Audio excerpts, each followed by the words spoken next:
तो क्या हाल है बच्चों, उम्मीद है खैरियत से होंगे। तो हमारा आज का जो टॉपिक है वो ग्रीन हाउस इफेक्ट के बारे में है। तो हमारी क्लासेस जैसे कि शुरू होती है उनमें से सबसे अहम टॉपिक जो है इन्वायरमेंटल केमिस्ट्री के अंदर वो ग्रीन हाउस इफेक्ट का है। ग्रीन हाउस इफेक्ट क्या है, आइए उसकी तरफ चलते हैं और उसको पढ़ते हैं। अगर आपने हमारे इस चैनल को सब्सक्राइब नहीं किया तो ज़रूर कर दें ताकि हमारी नई अपडेट्स आपको मिलती रहें। चलते हैं डेफिनेशन की तरफ। ग्रीन हाउस इफेक्ट क्या है? Green house effect is a natural process that ये उस वक्त वकू पजीर होता है when gases in the earth atmosphere लिखना भूल गए when gases in the earth atmosphere trap heat from the sun warming the planet's surface and lower atmosphere। समझे बात को। देखें, हमारे एटमॉस्फेयर के अंदर गैसेस मौजूद हैं। आप अभी जब सांस ले रहे हैं, हमारे ऑक्सीजन अंदर जा रही है, इनहेल हो रही है, एक्सहेल कार्बन डाइऑक्साइड बाहर निकल रही है। तो हमारे एटमॉस्फेयर के अंदर आप लोगों ने पिछले लेक्चर में गुजर चुका है कंपोजिशन ऑफ, आप लिखेंगे इसके ऊपर यूट्यूब के ऊपर जो सर्च इंजन है वहाँ पे लिखेंगे structure and composition of atmosphere by Huzaifa bin Rashid, आपको मिल जाएगा लेक्चर पूरे का पूरा। अब उसमें देख सकते हैं कि हम लोगों ने उसमें सारे का सारा बताया है कि हमारे जो अर्थ की जो एटमॉस्फेयर है उसके अंदर कितनी गैसेस पाई जाती हैं और कौन कौन सी गैसेस पाई जाती हैं, वो आपको तफसील से हमें मिल जाएगा। तो हम लोगों को पता है कि हमारी एटमॉस्फेयर जो है उसके अंदर गैसेस मौजूद होती हैं। ग्रीन हाउस इफेक्ट किसे कहते हैं कि हमारे पास अर्थ है, अर्थ की सरफेस है, हमारे पास सन से सनलाइट आ रही है, सूरज की शुआएं हमारे पास आ रही हैं, जमीन के ऊपर पड़ रही हैं। जब वो वहां से आती हैं, हमारे एटमॉस्फेयर के अंदर एंटर होती हैं, तो हमारी जो अर्थ सरफेस है, अर्थ की जो जमीन की सतह है, ये क्या करती है, हमारी उस जो सोलर रेडिएशन आ रही होती है उनको एब्जॉर्ब कर लेती है। एब्जॉर्ब करने के बाद इमिट करती है, निकालती है, किसकी फॉर्म में? हीट की फॉर्म में उनको निकाल देती है। हीट की फॉर्म में जैसे ही उनको निकालती है तो हमारी या फिर रिफ्लेक्ट हो जाती है। बात देखे ना, जो समझ गए हमारे पास दैट इज अर्थ एटमॉस्फेयर, ये हमारे पास अर्थ की एटमॉस्फेयर है, यहाँ से लेकर यहाँ तक ये है अर्थ की सरफेस। हमारे पास ये क्या है? दैट इज अर्थ सरफेस है, हमारे पास अर्थ सरफेस है। हमारे पास ऊपर से सोलर रेडिएशन आती है और जैसे ही सोलर रेडिएशन आती है तो यहाँ पे लग के रिफ्लेक्ट होती हैं, यहां से रख के रिफ्लेक्ट होती हैं। और हमारी जो एटमॉस्फेयर है इसके अंदर मैंने आप लोगों को पहले लेक्चर के अंदर भी बताया था कि 80 to 90 अगर हम लोग चले जाएं 80 to 90 डिग्री चले जाएं, हम लोग ऊपर की तरफ चले जाए, लैटिट्यूड जो है इसको अगर हम लोग चले जाएं 80 से 90 किलोमीटर तक चले जाएं तो हमारे पास गैसेस मौजूद होती हैं एटमॉस्फेयर के अंदर। उसके बाद हमें गैसेस नहीं मिलती और फिर ट्रोपोस्फेयर से फिर हम लोग निकल जाते हैं और स्ट्रेटोस्फेयर में हम लोग एंटर हो जाते हैं, वहां पे सिर्फ हमें ओजोन ही मिलती है।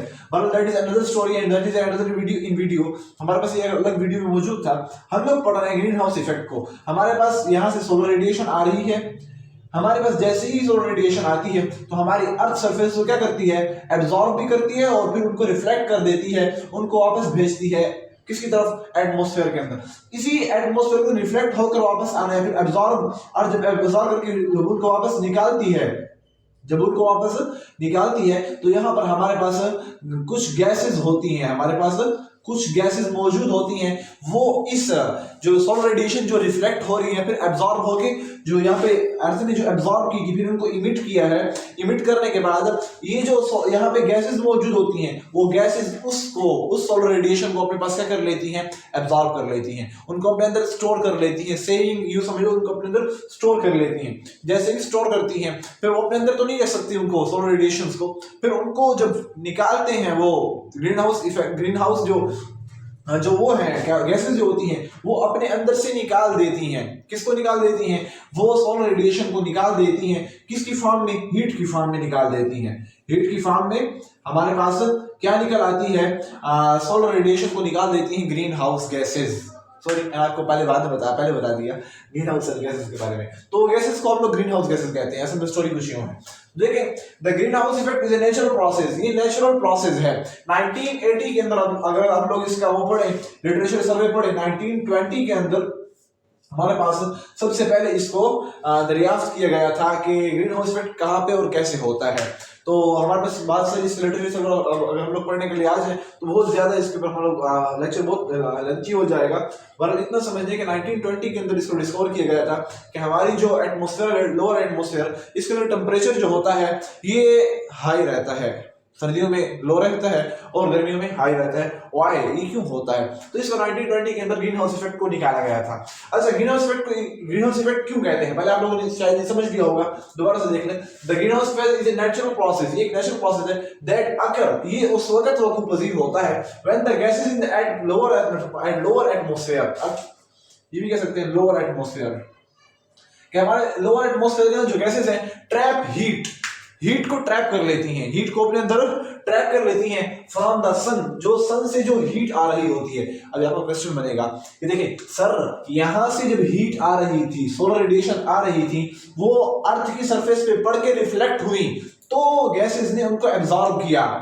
अगर शुरू ही से ये जो सोलर रेडिएशन आ रही है शुरू ही से इधर ही एटमॉस्फेयर के अंदर, वो भी अर्थ की सरफेस पे ना पहुंचे, एटमॉस्फेयर के अंदर वो कर लें, क्या कर लें, इनको उधर ही एब्जॉर्ब कर लें, ये जो गैसेस हैं उनको उधर ही एब्जॉर्ब कर लें, तो ये भी तो हो सकता था। बिल्कुल आपका क्वेश्चन सही है, लेकिन देखें ये इसलिए नहीं होता कि देखिए ये जो गैसेस हैं, ये जो ऊपर से सोलर रेडिएशन आ रही होती हैं, ये शॉर्ट सोलर रेडिएशन होती हैं और ये उनके लिए गैसेज होती हैं एज ए ट्रांसपेरेंट काम कर रही होती हैं, एज ए छलनी काम कर रही होती हैं, इसलिए वो जल्दी गुजर जाती हैं। लेकिन जब ये इधर पड़ जाती हैं, जब ये सरफेस पर पड़ जाती हैं सोलर रेडिएशन, तो ये शॉर्ट से लॉन्ग रेडिएशन बन जाती हैं। बराबर आपको बाद में समझाया जाएगा कि ये शॉर्ट और लॉन्ग रेडिएशन क्या होती हैं। तो फिर जब ये लॉन्ग में चेंज हो जाती है, शॉर्ट रेडिएशन लॉन्ग में चेंज हो जाती है, तो उस वक्त ये गैसेज शॉर्ट के लिए तो ट्रांसपेरेंट है लेकिन लॉन्ग के लिए ट्रांसपेरेंट नहीं है। तो बिल्कुल ऐसे ही होता है, हमारे पास ये जो वो जो होती है ग्रीन हाउस गैसेस जो होती हैं, वो उनको अपने ट्रैप कर लेती हैं और जब ट्रैप करती हैं, ट्रैप करने के बाद फिर उनको जब इमिट करती हैं तो हीट प्रोड्यूस होती है।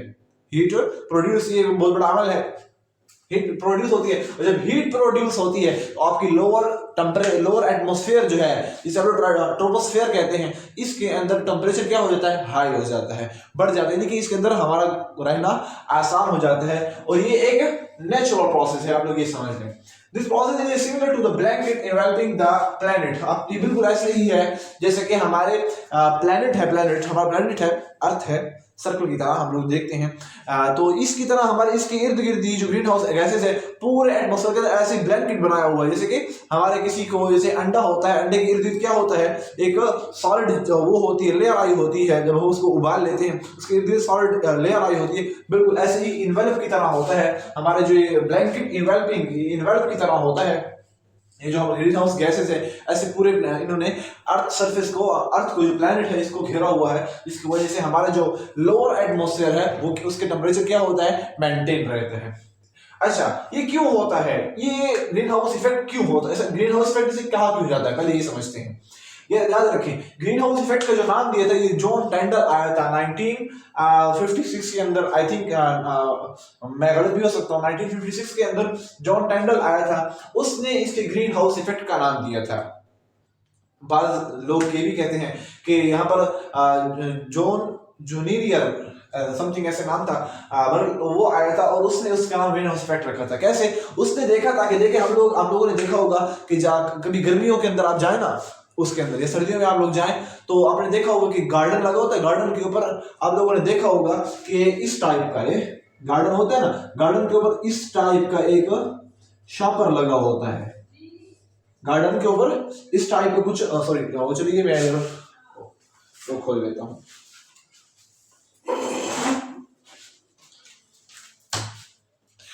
तो देखिए इस टाइप कुछ शापर लगा होता है, आप लोगों ने देखा होगा ग्लास शापर लगा होता है, ग्लास लगा होता है और ऊपर से रेडिएशंस आ रही होती हैं, इधर से तो गुजर जाती हैं लेकिन इधर जब आती हैं तो फिर ये यहाँ पर ग्रीन हाउस के जो वो देखे ना पौधे होते हैं, पौधों को हीट की जरूरत पड़ती है क्लोरोफिल बनाने के लिए, फोटोसिंथेसिस के अमल के लिए, रिस्पिरेशन और फोटोसिंथेसिस के अमल के लिए उनको हीट की जरूरत बहुत ज्यादा जरूरत होती है।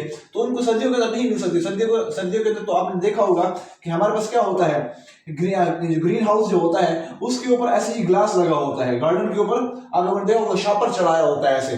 तो ये शापर क्या कर रहा होता है, ऊपर से रेडिएशन को तो आने देता है, ट्रांसपेरेंट की तरह काम कर रहा होता है, लेकिन जब इधर आती है तो यहाँ पर आकर जैसे ही अर्थ की सरफेस पे एब्जॉर्ब होती है, एब्जॉर्ब होने के बाद जब वो इमिट होती है तो यहाँ पर ऊपर नहीं जा सकती। क्यों? इसलिए कि ट्रांसपेरेंट तो है उनके लिए जो कि शॉर्ट रेडिएशन हो, लॉन्ग रेडिएशन के लिए नहीं होता। फिर यहाँ पे जो गैस होती है उनको ट्रैप करके और यहाँ पर हीट को बढ़ा देती हैं, जिसकी वजह से यहाँ पे पौधों का सर्वाइव करना बहुत ज्यादा मुमकिन हो जाता है और उनको बहुत ज्यादा उनको फायदा मिलता है उनके सर्वाइवल के लिए। मतलब ये बिल्कुल ऐसे ही जब उसने ये देखा, जॉन टर्नल ये इवन जो विनियर था उसने जब ये देखा तो उसने कहा कि बिल्कुल ऐसे ही हमारी अर्थ के ऊपर भी ऐसी एक इन्वेलप आई हुई, जैसे कि अर्थ है ना, फॉर एग्जांपल देखिए अर्थ है उसके इर्द गिर्द यूं इन्वेलप आई हुई है गैसेस की, तो ये गैसेस होती हैं बिल्कुल इसी की तरह। तो इसने कहा था ग्रीन हाउस इफेक्ट का नाम दिया था इसे। आई थिंक आप लोगों को समझ आ चुका होगा। आगे चलते हैं, ये क्यों होता है और कैसे होता है। याद रखें ये होता है ग्रीन हाउस गैसेस की वजह से। इसकी काज क्या है, द ग्रीन हाउस इफेक्ट, मैंने इसका शॉर्ट फॉर्म लिखी है, green house effect is caused by certain gases called GFGs, जिसे हम लोग ग्रीन हाउस गैसेस कहते हैं। GFGs means green house gases, आप लोग कह सकते हैं green house gases. Okay, green house gases इसे कहे जाते हैं। और कौन सी हमारे पास 6 ग्रीन हाउस गैसेस है, मैंने यहाँ पर उनको उसके फॉर्म में लिखा है। उनके रिएक्शन यूं समझ लें और उनकी कंसंट्रेशन तो नहीं कहेंगे, उनके रिएक्टेंट होने की वजह से कितनी रिएक्टेंट है उसको मैंने फर्स्ट नंबर पे दिखा, फिर उससे कम को उसके फिर उससे कम को फिर उससे कम को फिर उससे कम को फिर उसके कम को। 6 गैसेस हैं हमारे पास। कौन कौन सी हैं? H2O है हमारे सबसे पास। पहले वाटर वेपर जो है ये सबसे ज्यादा हीट को ट्रैप करने वाला है, सबसे ज्यादा हीट को ट्रैप करने वाला H2O है। उसके बाद हमारे पास CO2 कार्बन डाइऑक्साइड जिसे हम कहते हैं ये है। H2O क्यों ज्यादा है? इसलिए कि देखें H2O जो है ये हमारे जो कंडेंसेशन का जो प्रोसेस होता है, इवन एवपोरेशन का जो प्रोसेस हो रहा होता है, आप लोग देखिए दरियाओं के ऊपर जो वाटर वेपर होते हैं, सूरज की शॉ पड़ती है और फिर वाटर वेपर में चेंज हो जाती है, उनको टेम्परेचर एक खास टेम्परेचर में रख कर फिर उनको इसलिए वाटर वेपर हमारे लोअर एटमॉस्फेयर में बहुत ज्यादा होता है। जब वो बहुत ज्यादा होगा तो हीट को उतना ज्यादा ट्रैप करेगा, तो बिल्कुल इसलिए सबसे ज्यादा जो है हमारे पास ग्रीन हाउस इफेक्ट जो है उसके अंदर रोल प्ले करने वाला H2O वाटर वेपर है। नंबर 2 हमारे पास CO2 यानी कार्बन डाइऑक्साइड है। उसके बाद क्या है हमारे पास?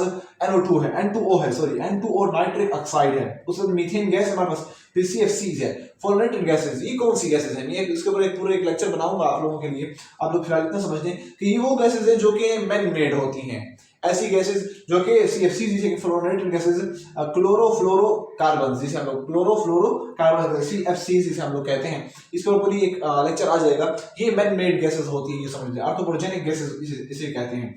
और 3 जो है वो क्या है हमारे पास? वो है ओजोन है। याद रखें हमारे पास ऑर्डर को आप लोगों ने समझ लिया, C2O है, CO2 है, CO2 कार्बन डाइऑक्साइड। याद रखिए कार्बन डाइऑक्साइड हम लोगों ने, आप लोग वो लेक्चर देख सकते हैं कि कंपोजिशन ऑफ एटमॉस्फेयर, उसके अंदर मैंने आपको बताया था कि हमारे पास 2 किस्म की गैसेस एटमॉस्फेयर के अंदर मौजूद होती हैं। एक होती हैं गैसेस, वो गैसेस होती हैं जो कि वेरिएबल गैसेस होती हैं। दूसरी जो होती है वो कांस्टेंट गैसेस होती हैं। कांस्टेंट गैसेस 6 गैसेस थी, वो आप लोग इसमें देख सकते हैं। और ये जो हमारे पास वेरिएबल गैसेस होती हैं वो हमारे पास बहुत सारी थी। उनमें सबसे पहले थी वो CO2 थी, CO2 थी। ये हमारे पास एटमॉस्फेयर के अंदर बहुत कम मिकदार में पाया जाता है, बहुत ज्यादा कम मिकदार में पाया जाता है। इसकी मिकदार कितनी है? 0.04% में हमारे पास ये पाया जाता है। ये हमारे पास CO2 जो है, CO2 जो है, CO2 ये हमारे पास 0.04% पाया जाता है एटमॉस्फेयर के अंदर। लेकिन सबसे ज्यादा काम करने वाला भी क्या है? ये कार्बन डाइऑक्साइड 82% रोल प्ले कर रहा होता है। नहीं समझे आपको बात को? यानी इसकी कंसंट्रेशन, इसकी मिकदार हमारे एटमॉस्फेयर के अंदर 0.04% पाया जाता है हमारे उसमें, यानी बहुत कम पाया जाता है। लेकिन ये जब हीट को ट्रैप करता है ना, तो इतना ज्यादा ट्रैप करता है अपने अंदर, इतना ज्यादा भर लेता है कि सबसे ज्यादा भरने वाला यही होता है। आर्थ्रोपोजेनिक उसके अंदर गैसेस के अंदर सबसे ज्यादा भरने वाला भी यही होता है। और 82% ग्रीन हाउस इफेक्ट को ये रोल प्ले कर रहा होता है। समझ आ गई होगी आई थिंक। उसके बाद नाइट्रिक ऑक्साइड है, N2O है हमारे पास, फिर CH4 है, मीथेन है, फिर उसके बाद CFCs है, फॉर्मेटेड गैसेस है। उसके बाद ये क्या है हमारे पास? ओजोन है। याद रखिए ओजोन जो है ये हमारे ट्रोपोस्फेयर के अंदर एज ए पॉल्यूटेड काम कर रहा होता है। अगर ये CO3 जो है O3 ओजोन, अगर ये स्ट्रेटोस्फीयर में चला जाए यानी दूसरी लेयर में चला जाए तो वहां पर ये एज ए पॉल्यूटेंट काम नहीं करेगा, क्योंकि वो स्ट्रेटोस्फीयर जो है वो बनी ही ओजोन से है। लेकिन जब ये नीचे आएगा, हमारी पहली लोअर एटमॉस्फेयर में आएगा, तो उस वक्त ये एज ए पॉल्यूटेंट काम कर रहा होगा। आगे चलते हैं तो हमारे पास देखिए यहाँ पे मैंने एक चार्ट बनाया है ईपीए की रिपोर्ट के मुताबिक।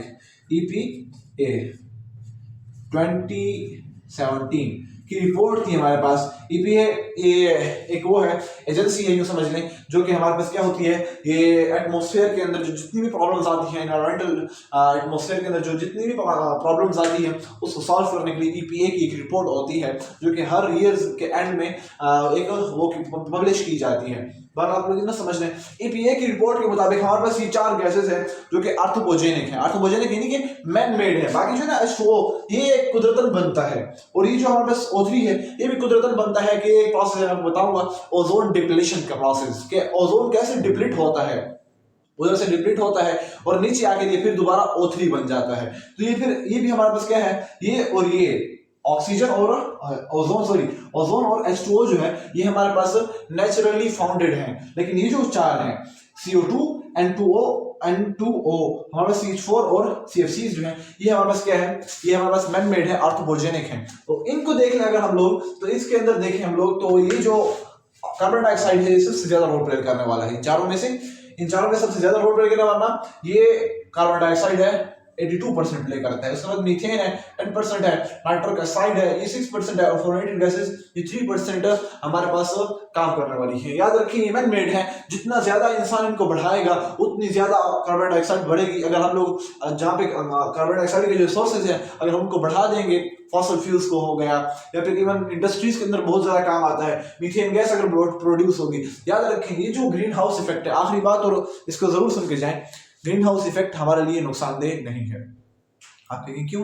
देखिए ग्रीन हाउस इफेक्ट नहीं होगा तो फिर हमारी जो लोअर एटमॉस्फेयर है उसके अंदर टेम्परेचर मेंटेन नहीं रह सकेगा, बहुत कम हो जाएगा, माइनस में चला जाएगा, और सर्वाइव करना बिल्कुल हमारे लिए नामुमकिन हो जाएगा। तो ग्रीन हाउस इफेक्ट हो भी सही, लेकिन इतना ना हो, यानी कम होना भी हमारे नुकसानदेह है। और ग्रीन हाउस इफेक्ट का अगर ज्यादा हो जाए, बहुत ज्यादा हो जाए, तो ये ग्लोबल वार्मिंग को क्या करता है, हमारे पास लेकर आता है। ग्लोबल वार्मिंग क्या है, आप लोग सुनते रहते हैं। ग्लोबल वार्मिंग ये है कि हमारा प्लेनेट हो जाएगा, हमारा प्लेनेट के अंदर टेम्परेचर अगर बहुत ज्यादा कम हो जाए तो भी ग्रीन हाउस इफेक्ट जो है, अगर ये बहुत ज्यादा कम हो जाए तो भी हम लोग क्या होते हैं, ग्लोबल वार्मिंग के शिकार होते हैं। और अगर बहुत ज्यादा बढ़ जाए, और बहुत ज्यादा कैसे बढ़ेगा, जब हम इन गैसेस को, जो आर्थ्रोपोजेनिक गैसेस हैं, ये जो 4 गैसेस हैं, इनके सोर्सेज को बढ़ाते जाएंगे, तो उसकी वजह से सारे का सारा ग्रीन हाउस इफेक्ट बढ़ जाएगा और हमारे लिए सर्वाइव करना मुश्किल हो जाएगा। क्यों? इसलिए कि टेम्परेचर इंक्रीज हो जाएगा, और ये सोलर रेडिएशन को वो करते रहेंगे, एब्जॉर्ब करते रहेंगे, ट्रैप करते रहेंगे और इमिट करते जाएंगे। और जितना ज्यादा ये गैसेस होंगी उतनी ज्यादा इमिशन होगी हीट की, और इमिशन ज्यादा होगी तो टेम्परेचर इंक्रीज हो जाएगा, और जब टेम्परेचर इंक्रीज होगा तो सर्वाइव करना बहुत मुश्किल हो जाएगा। तो उम्मीद है आप लोगों को ये वीडियो अच्छी लगी होगी। और कोई क्वेश्चन हो, कोई गलती हो गई हो तो फिर आप जरूर कमेंट में जरूर बता दें, ताकि हम लोग इसकी तस्हीह कर लें। और कोई क्वेश्चन हो तो आपको जल्दी कमेंट में बता दें और आप लोगों को जल्दी जवाब दिया जाएगा। फिर मिलते हैं नेक्स्ट वीडियो के अंदर, तब तक अल्लाह आपके निगहबान, हमारा निगहबान। अस्सलाम वालेकुम।